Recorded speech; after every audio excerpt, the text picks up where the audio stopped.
Chief justice of ইন্ডিয়াকে অশোভনীয় আচরণের প্রতিবাদে সরব আইনজীবীরা। সুপ্রিম কোর্টে বিচার চলাকালীন এক আইনজীবীর চিফ জাস্টিস অফ ইন্ডিয়া ভূষণ রামকৃষ্ণ গাভাইকে জুতো ছুঁড়ে মারার চেষ্টা করেন।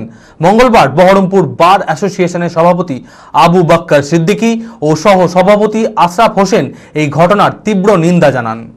মানসিক স্বাস্থ্যের জন্য সবার আগে যে নামটি মনে ভেসে ওঠে, সুস্থ মনের ঠিকানা মনোবীক্ষণ।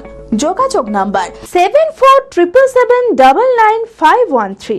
মুর্শিদাবাদ জেলার বার অ্যাসোসিয়েশনের পক্ষ থেকেই আমাদের এই আজকের আহ্বান। সারা দেশ আজকে উত্তাল হয়ে গেছে, কারণ গতকালকে কয়েকদিন ছুটির পর প্রথম সুপ্রিম কোর্ট খুলেছে এবং সেখানে মামলা শুরু হয়েছে। সেই সময় মহামান্য সুপ্রিম কোর্টের প্রধান বিচারপতির এজলাসে মামলা শুরু হয়েছে। একজন লয়ার, তিনি সিনিয়র লয়ার, তিনি কিছু একটা মেনশন করতে যাচ্ছিলেন। তা মেনশন হয়তো মাননীয় বিচারপতি সেটাতে অমত প্রকাশ করেছেন যে আর্জেন্সিটা কম আছে, পরবর্তীকালে হবে। সেই সময় দেখা যাচ্ছে যে উনি চিফ জাস্টিসকে জুতো ছুঁড়ে মারার চেষ্টা করছেন। এই ঘটনাটা অত্যন্ত নিন্দিত ঘটনা। আমরা জানি ভারতবর্ষের যে কাঠামো, পরিকাঠামো, ভারতবর্ষ মানবতা ধর্মের দেশ, ভারতবর্ষ ঐক্যের দেশ, ভারতবর্ষ একটা সমস্ত কিছুর মধ্যে বৈচিত্র্যের মধ্যে ঐক্যের দেশ। তো সেটাকে পরিচালনা করে আমাদের দেশের সংবিধান। সংবিধানটা হচ্ছে আমাদের দেশের ধর্ম। যদি মানবতাবোধ ধর্ম হয়, মানব ধর্ম হয়, তাহলে ধর্ম গ্রন্থ হচ্ছে সংবিধান। সংবিধান বিচার ব্যবস্থাকে পরিপূর্ণ সম্মান দিয়েছে, স্বাধীনতা দিয়েছে এবং দল, মত, জাতি, ধর্ম, বর্ণ, ভাষা নির্বিশেষে তিনি আদালত বিচার করবেন। এইটি হচ্ছে আদালতের কাজ। তার উপর দিয়ে কোনো প্রশ্ন করা যাবে না। যদি কারো মনঃপুত না হয় তার উপরে আপিল করতে পারেন। কিন্তু এই যে ধমক দিয়ে, চমকানি দিয়ে মাননীয় চিফ জাস্টিসকে জুতো মারতে যাওয়াটা, এটা শুধুমাত্র একটা অশোভন ব্যাপার নয়, অশালীন ব্যাপার নয়। এটা সারা ভারতবর্ষের মানুষের ক্ষেত্রে একটা মানে মানসিক দিক দিয়ে একটা কলঙ্কের চাপ।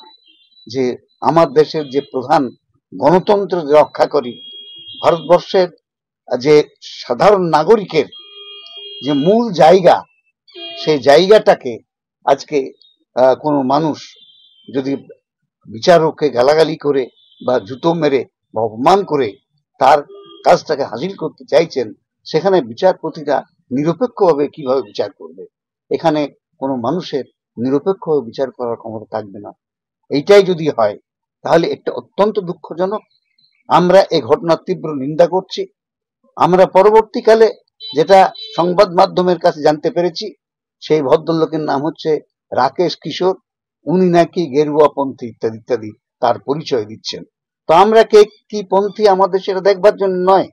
আমরা হচ্ছি ভারতবর্ষের যে বিচার ব্যবস্থা, সেই বিচার ব্যবস্থা যাতে স্বাধীনভাবে নিরপেক্ষভাবে কাজ করতে পারে। তা না হলে পরে ভারতবর্ষের যে গণতন্ত্রের উপরে টিকে আছে, সেই গণতন্ত্র কিন্তু টিকবে না। কোনো দেশের যদি গণতন্ত্রকে সঠিকভাবে টিকিয়ে রাখতে হয়, তার বিচার ব্যবস্থা অত্যন্ত শক্তিশালী হতে হবে এবং অত্যন্ত নিরপেক্ষ হতে হবে। তারা স্বাধীনভাবে কাজ করতে পারেন।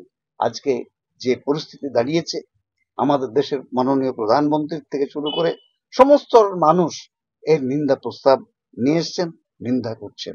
আমরা মুর্শিদাবাদ জেলা বার অ্যাসোসিয়েশনের পক্ষ থেকে আমরা এর তীব্র নিন্দা করছি এবং যে আইনজীবী এই কাণ্ডটি করেছেন তার বিরুদ্ধে আমরা সকলকে নিন্দা করার জন্য আহ্বান করছি এবং তার দৃষ্টান্তমূলক শাস্তি চাই। এই কারণে চাই যে এ ধরনের ঘটনা যদি বারংবার ঘটে তাহলে কিন্তু বিচার ব্যবস্থা তলানিতে ঠেকে যাবে, মানুষ বিচার পাবে না, মানুষকে একটা নানান অসুবিধার মধ্যে দিয়ে নির্বিচারে কোনো মানুষ অন্যায়ের পথে শানিত হবে। সেই হাত থেকে বাঁচাবার জন্যে আমাদের এটাকে প্রত্যেকটা মানুষকে, শুধু আইনজীবী নয়, সমস্ত স্তরের মানুষকে আমরা বলবো এর প্রতিবাদ করুন। এবং ওই যিনি আইনজীবী, উনি হচ্ছেন আইনজীবী নন, আমরা মনে করছি তার কার্যক্রম যে উনি আইনজীবীদের কলঙ্ক। তার বিরুদ্ধে যত রকমের আইনের ব্যবস্থা গ্রহণ করা দরকার সেটাই করা উচিত এবং করতে হবে। Honda Big Wing Baharampur central riding এর এক নতুন অভিজ্ঞতা উপভোগ করুন হন্ডা বিগ উইং এর সাথে। CB300F, CB350, CB350 হাইনেস ও RS, NX 500, Rebel 500, CBR 650R। Pujo bumper offer, festival অফারে কুপন স্ক্র্যাচ করুন আর পেয়ে যান Alto car, Activa scooter, Shine 100, এছাড়াও assure gift, bluetooth speaker, earbuds, headphone, smart watch, power bank সহ একগুচ্ছ উপহার। GST benefit up to ₹20,000। এই সুযোগ নিতে আজই আসুন Honda Big Wing Baharampur central, 55 তলা, Baharampur, Murshidabad. Mobile number sales 8145400880, service 9733204380।